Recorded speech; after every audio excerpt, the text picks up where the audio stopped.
বিয়ে শাদী বাবা মাকে ছাড়া করবো না, নিয়ত করছি এটা। কেন? যে কোনো কিছুতে বাবা মার একটা দোয়া লাগে না, আমি চাইতেছি আমার বাবা মার দোয়াটা আমার উপরে থাকুক। এখন বুঝতেছি বাবা কি জিনিস, মা কি জিনিস। বন্ধু বান্ধবের সাথে গেলে দেখি মারা জড়াইয়া ধরে, বাপেরা জড়াইয়া ধরে, বা কিছু থেকে কিছু হলে মাকে গিয়ে বলো, বাবা কি বলো, কিন্তু এটা আমার মধ্যে আমি পাই না। তো উনি বললো যে বস, আমি তোর জন্য কিছু নিয়ে আসি, এই বলে যে গেল, আর কোনো খবর নাই। আসসালামু আলাইকুম প্রিয় দর্শক এবং শ্রোতা, আল্লাহ সর্বাবস্থায় আমাদের সবার মঙ্গল করুন সেই দোয়া এবং শুভকামনা জানিয়ে শুরু করছি আপন ঠিকানার একটি বেসিক ভিডিও। শুরুতে বিনীত অনুরোধ জানিয়ে রাখছি, ভিডিওটি নিয়ে আপনারা কাজ করুন এবং যেই ভাইটিকে আজকে আপনারা এই ভিডিওটি দেখতে পাবেন তার জন্য একটু চেষ্টা করুন তাকে তার আপন ঠিকানায় ফেরানো যায় কিনা, যেখানে সে জন্মগ্রহণ করেছে, যে মায়ের পেটে জন্মগ্রহণ করেছে সেই মায়ের কাছে ফেরানো যায় কিনা, সে বাবার পরিবারে ফেরানো যায় কিনা। যারা আমাদের এই অনুষ্ঠানে এসে পরিবার খুঁজতে চান, আপনারা নিশ্চয়ই জানেন বিগত 4 বছর ধরে নিরলস পরিশ্রম করে চলেছি আমরা। বাংলাদেশে এরকম অসংখ্য ছেলে মেয়ে আছেন যারা পরিবার থেকে হারিয়ে গেছেন বিভিন্ন ঘটনাক্রমে। সেই সব ছেলেমেয়েরা যারা একটা পরিণত বয়সে এসে আংশিক এবং অসম্পূর্ণ তথ্য, অল্প কিছু তথ্য মাথায় আছে, সেগুলো নিয়ে আমাদের কাছে আসেন এবং আমরা এই সোশ্যাল মিডিয়ার কল্যাণে আমাদের studio of creative arts limited এই প্রতিষ্ঠানটি সামাজিক যোগাযোগ মাধ্যম ইউটিউব এবং ফেসবুকে ব্যবহার করে বিগত 4 বছর ধরে এই ভিডিওগুলো তৈরি করে চলেছে। আমরা প্রায় 650-র কাছাকাছি এরকম ছেলেমেয়েদের ভিডিও তৈরি করে চলেছি এবং 400 বা 400-র কাছাকাছি বা তারও বেশি ছেলেমেয়েদেরকে আমরা বিগত 4 বছরে তাদের পরিবারে ফেরাতে সক্ষম হয়েছি, আলহামদুলিল্লাহ। আমি রিকোয়েস্ট করব, যদি আপনারা আসতে চান আমাদেরকে ফোন করবেন। আমাদের ফোন নম্বর হচ্ছে 09639887777।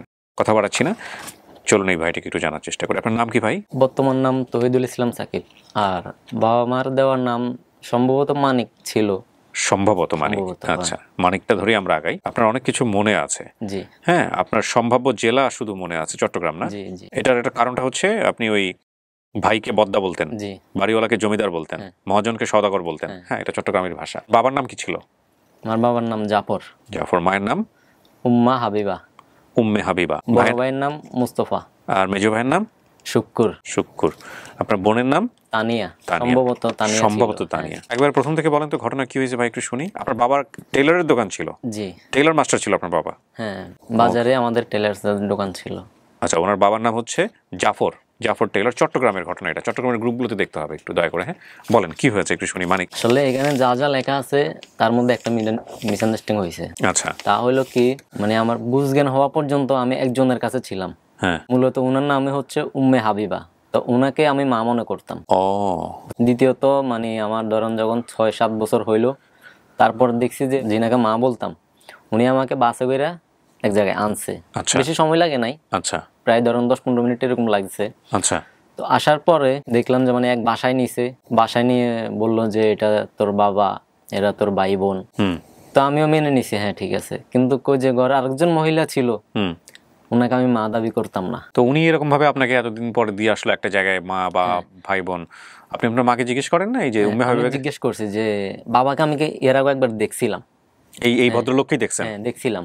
এই জন্য আমার মনে হয়েছে যে না ঠিক আছে, উনি আমার বাবা। কিন্তু আরেক মাকে মানতে পারতেছিলাম না? আরেক মাকে আমি মানতে পারতেছিলাম না। তো আম্মুকে জিজ্ঞেস করছিলাম যে আম্মু, উনি কি, আমি তো ওনাকে কখনো দেখি নাই, আমাকে এখানে আনছেন কেন এতদিন পরে?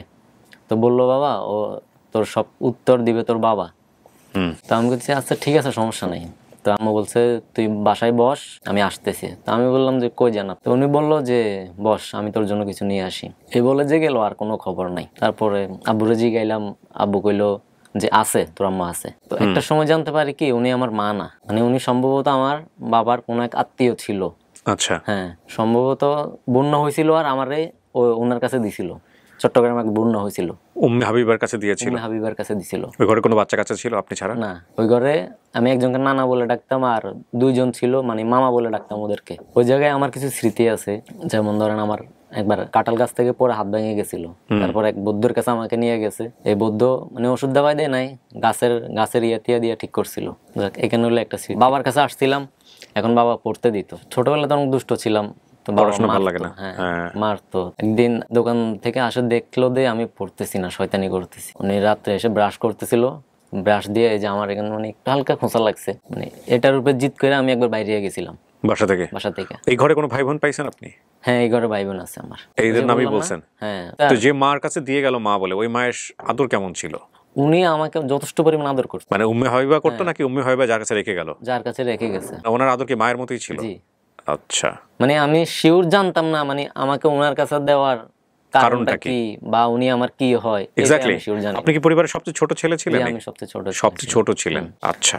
তারপরে যখন আমাকে মারলো আমি পালাই বাইরে গেছি, এই রাতের বেলা? রাত্রেবেলা না দিনের বেলা শিওর নাই, বাইরে গেছি। তারপর আব্বু কি করছে, মাইকিং করছে, মাইকিং করে আমারে খুঁজে পাইছে, ভাইয়া দোকানে নিছে, দোকানে নেওয়ার পর দোকান থেকে একটা শার্ট, আব্বুর দোকান থেকে একটা শার্ট আমাকে গায়ে দিয়ে তারপর বাসায় নিছিল। নিচে যা কয়েকদিন পরে আবার মারছে এই পড়ালেখার জন্য। তো মারছে আর মানে বাইরে হয়েছি, ছোট পিক আপ গুলো আছে না, এটার পিছনে উঠছিলাম, উঠার পরে আর মানে রাস্তা খুঁজে পাই না। ওহো, মার খেয়ে বাসা থেকে বের হয়ে যেত। মানে বাবাকে একটু ভয় পাইতাম। তারপর কি হলো? এক লোক আমারে পাইছে। কিন্তু পাইলো ওর কিভাবে? কাছে- পাইছে বলতে যখন এই যে পিক আপটার পিছনে উঠছিলাম, হুম। তো একটা জায়গাতে পিক আপটা পার্কিং হয়েছিল, গাড়ি থেকে নামছি, নামার পরে আর কোনো রাস্তাঘাট চিনি না। চিনার পরে এক ভদ্রলোক আমার পাইছে, 20-25 দিন ওনার কাছে ছিলাম। থাকার পরে মানে ওনার চালচরণ আমার কাছে ভালো লাগতেছে না। মানে আমি চিন্তা করে দেখলাম যে আমার বাবা বা মা কিরকম ছিল বা উনি কিরকম চলতেছে, আমার কাছে জিনিসটা ভালো লাগতেছে না। তো পরে এখান থেকে আমি চলে আসছি। আসার পরে আরেক ভদ্রলোক আমারে পাইছে, পাওয়ার পরে ওনার কাছে ছিলাম 6-7 দিন। উনাকে বলছি যে আপনাদের কাছে আমার ভালো লাগতেছে না। তো উনি কি করছে, আমাকে একটা বাসে উঠাইছে রাত্রেবেলা। বাসে উঠানোর পরে আমি ঘুম আসছিল আমার, দেখছি রাত্রে যখন বাস এসে থামছে ফজরের সময়, দেখি যে কি আমি নোয়াখালী চৌমনিতে আছি। জিজ্ঞেস করলাম নেমে, আমি তো কিছু চিনতেছি না, এক লোকে জিজ্ঞেস করলাম এটা কোন জায়গা বা কোন জেলা। তো এক ভদ্রলোকে বললো যে এটা চৌমনি আর জেলা হচ্ছে নোয়াখালী। তো চৌমনি থেকে হাঁটতে হাঁটতে হাঁটতে আমি আসার পরে আমাকে পাওয়ার পরে ওনাদের বাড়ির একজন ওনার কাছে আমাকে দিছিল। দেওয়ার পরে উনি আমাকে রাখছে, পালছে। মানে আজ থেকে ওনার কাছেই ধরেন আজকে 12-13 বছর ওনার কাছেই আছে। আচ্ছা, কি করেন আপনি পেশায়? আমি পেশায় ব্যাগের কাজ করি। ব্যাগ বলতে? যে লেডিস ব্যাগ। লেডিস ব্যাগ বানান? হ্যাঁ জি। আচ্ছা, লেডিস ব্যাগ বলতে একদম শুরু থেকে শেষ পর্যন্ত বানান নাকি আপনারা কোনো পার্টস? শুরু থেকে শেষ পর্যন্ত আমরা তৈরি করি। রেক্সিন দিয়ে না চামড়া দিয়ে? দুটোটাই দিয়ে। ওনারই দোকান এটা? না না, ওটা ওনার দোকান না। আচ্ছা, ওনাদের বাড়ির যেটা তো ভাই লাগে ওনার কাছে আছি এখন। কত বছর ধরে কাজ করেন এই লেডিস ব্যাগ? আমি আছি বর্তমানে প্রায় 7 বছরের কাছাকাছি। আপনারা বানায় আপনারা নিজেরা বিক্রি করেন নাকি আমরা কোনো বানাই ব্র্যান্ড? চক বাজারে সেল দিই আর কি। চক বাজারে সেল দেন? আচ্ছা, আছি ওনার কাছে আজ পর্যন্ত 12-13 বছর। আলহামদুলিল্লাহ ভালোই আছি। বিয়ে শাদী করছেন? বিয়ে শাদী বাবা মাকে ছাড়া করবো না, নিয়ত করছি এটা। কেন? যে কোনো কিছুতে বাবা মার একটা দোয়া লাগে, আমি চাইতেছি আমার বাবা মার দোয়াটা আমার উপরে থাকুক। তো বিশেষ করে আমার এখানে আমার মেজো ভাইয়ের সাথে আমার বেশি অনেক কিছু মনে আছে। মেজো ভাইয়ের সাথে বেশি চলাফেরা করতাম। মোস্তফা না, শুক্কুর। আমার বন্ধুর সাথে অনেকগুলো স্মৃতি আছে, এখানে তো অনেক গোপন তথ্য আছে, যদি আপনি পাওয়া যায় তাহলে হয়তো আপনি চেক করবেন, ওদের ক্রস চেক করবেন। That's very good. গোপন তথ্যগুলো রাখেন। তার মানে মায়ের ব্যাপারটা, উম্মে হাবিবার ব্যাপারটা শিওর হতে পারলাম না আমরা যে আসলে মা নাকি মা না। পিতা হচ্ছেন জাফর, এটা নিশ্চিত। ভাই মোস্তফা এবং শুক্কুর, বোন হচ্ছেন তানিয়া। আর চট্টগ্রাম বাবার বাজারে হচ্ছে হলো মানে চট্টগ্রামের যে এলাকায় ওনারা বড় হয়েছেন বা থেকেছেন সেই বাজারে ওনাদের টেইলার্সের দোকান ছিল। এখন কথা হলো চট্টগ্রামের এটা কোন এরিয়া, এটা হচ্ছে সবচেয়ে ইম্পর্টেন্ট। জাফর টেইলার। তো এখন আপনাদের যেটা করতে হবে সেটা হলো যে চট্টগ্রামের গ্রুপগুলোতে একটু দেখতে হবে, ফেসবুকের গ্রুপগুলোতে। ছোটবেলার ছবি আছে আপনার? জি আছে। এইটা আপনি? জি। এই ছবিটা নিশ্চয়ই এতক্ষণে দেখানো হয়েছে আমাদের স্ক্রিনগুলোতে। এই বয়সে হারাইছেন আপনি? জি, এই বয়সে বলতে আরেকটু ছোট ছিলাম, প্রায় 1-1.5 বছর পরে মনে হয় ছবিটা তোলা হয়েছে। এখন বর্তমানে যাদের কাছে আছি এলাকার পোলাপেন মিলে আর কি। বাচ্চার অভিমান করলে বাচ্চাদেরকে তো আর বোঝানো যায় না যে অভিমান করলে এই জিনিসটা হবে। আর এটা তো বাচ্চারাও দেখবে না। বাবা মার কি বুঝতে হবে যে আসলে যেসব বাচ্চা ঘর থেকে বের হয়ে যায় তাদেরকে শাসন করার ক্ষেত্রে একটু কেয়ারফুল থাকতে হবে, অবশ্যই কেয়ারফুল থাকতে হবে। নইলে এরকম ঘটনা কিন্তু অনেক বাসাতেই ঘটে। আপনার বাবা যে একবার হারায় আপনাকে পাইলো মাইকিং করে, হ্যাঁ, এরপরও একই রকম শাসন করতো? হ্যাঁ, শাসন বলতে বাবা তো বাবাই।